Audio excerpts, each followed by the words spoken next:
குறைந்த விலை நிறைந்த தரம் தங்கள் தேவைகள் அனைத்தும் ஒரே இடத்தில் ஜெயச்சந்திரன். 10,000 கோடி ரூபாய் கொடுத்தாலும் மும்மொழி கொள்கையை ஏற்றுக்கொள்ள மாட்டோம் என்று முதலமைச்சர் ஸ்டாலின் மீண்டும் திட்டவட்டமாக கூறியுள்ளார். சென்னை கொளத்தூரில் நடைபெற்ற திமுக பிரமுகர் இல்ல திருமண விழாவில் கலந்து கொண்டு பேசிய அவர், தமிழர்கள் என்பதால் தான் இருமொழி கொள்கைதான் எங்களுக்கு வேண்டும் என கேட்கும் ஆற்றல் உள்ளது என்று தெரிவித்தார்.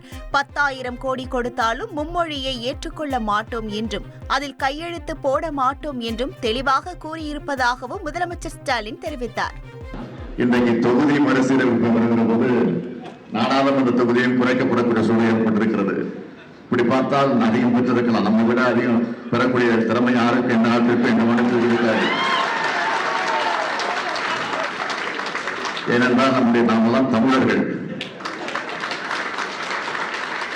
ஆனால்தான் மும்மொழி கொள்கையை நாம் ஏற்றுக்கொள்ள முடியாது. இருமொழி கொள்கை தான் எங்களுக்கு வேண்டும் என்று சொல்லுகிற ஆற்றல் நாம் பட்டிருக்கிறோம். 5,000 அல்ல, 10,000 கொடுத்தாலும் 10,000 கோடி ரூபாய் கொடுத்தாலும் நாங்கள் மும்மொழி கூட ஏற்றுக்கொள்ள மாட்டோம், அதை கையெழுத்துக் கொள்ள மாட்டோம் என்று நான் தெளிவாக சொல்லியிருக்கிறேன்.